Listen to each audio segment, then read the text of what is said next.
अण्णाभाऊ साठे दलित वस्ती सुधार योजनेतील निधीमध्ये अनियमितता चौकशीची मागणी, न्यायालयाकडून नोटीस। आंबेडकरी समाजाचे नेते डॉक्टर महेश कुमार कांबळे यांनी केला आरोप।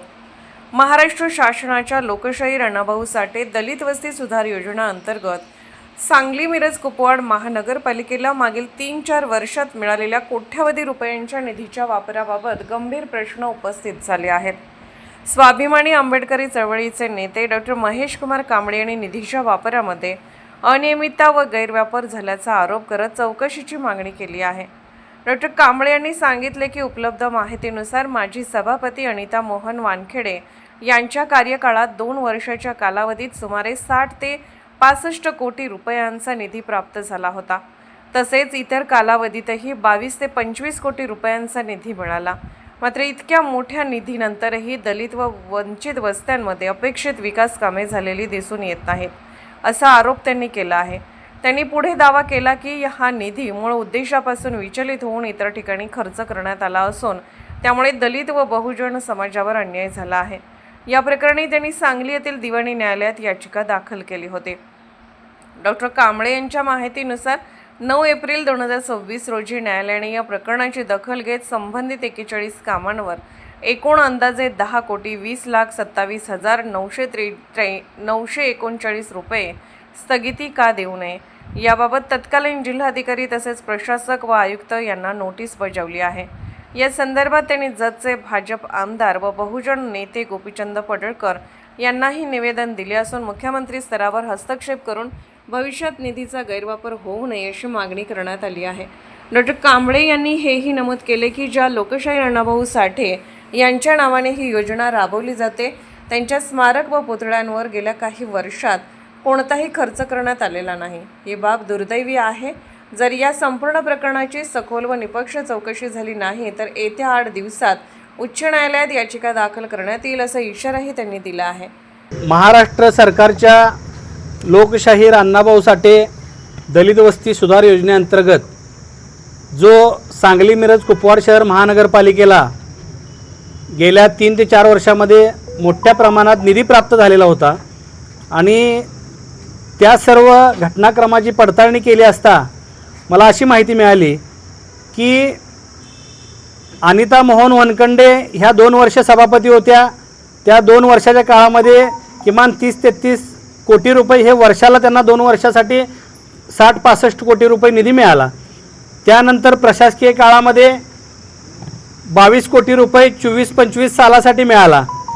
पण इतक्या मोठ्या प्रमाणात शासनाकडून निधी मिळत असताना तो निधी ज्या वंचित समाजासाठी, ज्या मागासवर्गीय दलित समाजाच्या वाड्या वस्त्या आहेत त्यांचा विकास करण्यासाठी, त्यांना सुखसुविधा उपलब्ध करून देण्यासाठी, दळणवळणाची साधनं उपलब्ध करून देण्यासाठी खर्च करणं अपेक्षित होतं, पण त्या पद्धतीनं झालेलं दिसून येत नाही। आणि सांगलीचे दिवाणी न्यायाधीश वरिष्ठ स्तर सन्माननीय यांच्या न्यायालयामध्ये या सर्व घटनाक्रमाचा मी एक याचिका दाखल केलेली होती। त्या याचिकेमध्ये आपण स्पष्टपणे मागणी केलेली होती की लोकशाहीर अण्णाभाऊ साठे दलित वस्ती सुधार योजनेचा निधी मूळ ठिकाणी दलित वस्तीच्या ठिकाणी न वापरता तो इतरत्र ठिकाणी वापरून या निधीचा अपव्यय केलेला आहे आणि हा निधी पळवून नेऊन वंचित दलित बहुजन समाजावर अन्याय केलेला आहे अशा पद्धतीचं आपण मागणी केली होती। आणि यामध्ये या सर्व प्रकरणाची सखोल चौकशी करून संबंधितांवर कारवाई करण्याची मागणीसुद्धा केलेली आहे। यामध्ये आपण प्रतिवादी माननीय जिल्हाधिकारी सो तत्कालीन आणि प्रशासक तथा आयुक्त सो तत्कालीन या दोघांना आपण पार्टी केलेलं होतं। आणि 9 एप्रिल 2026 रोजी माननीय न्यायालयाने यामध्ये आदेश पारित केलेला आहे की दाखल असलेल्या दाव्याला अनुषंगानं या सर्व 41 कामाची 10,27,939 रुपयांच्या कामांना आपण स्थगिती मागितली होती। त्या कामांना स्थगिती का देण्यात येऊ नये म्हणून माननीय तत्कालीन जिल्हाधिकारी आणि प्रशासक तथा आयुक्त यांना इश्यू समन्स नोटीस माननीय न्यायालयाने काढलेले आहेत।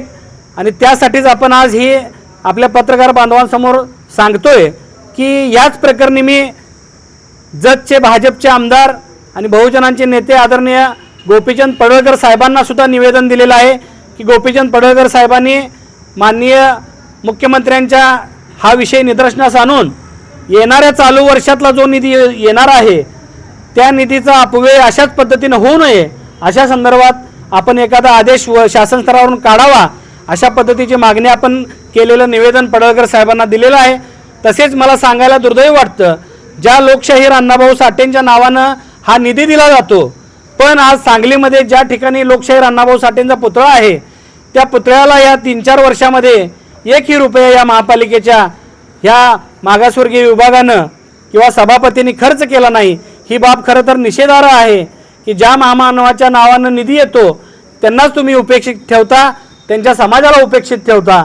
ह्या गोष्टी योग्य नाहीत आणि आपण 24-25 सालाच्या निधीसाठी सांगलीच्या न्यायालयामध्ये दावा दाखल केला होता पण आता अनिता मोहन वनखंडे ह्या 2 वर्ष सभापती होत्या सलग, त्या काळामध्ये सुद्धा अशाच पद्धतीची काही कामं झालेली आहेत का याची चौकशी करून कडक कारवाई करण्यासंदर्भात आपण माननीय उच्च न्यायालयामध्ये येणाऱ्या 8 दिवसामध्ये याचिका दाखल करणार आहोत अशा पद्धतीची मी माहिती देतो।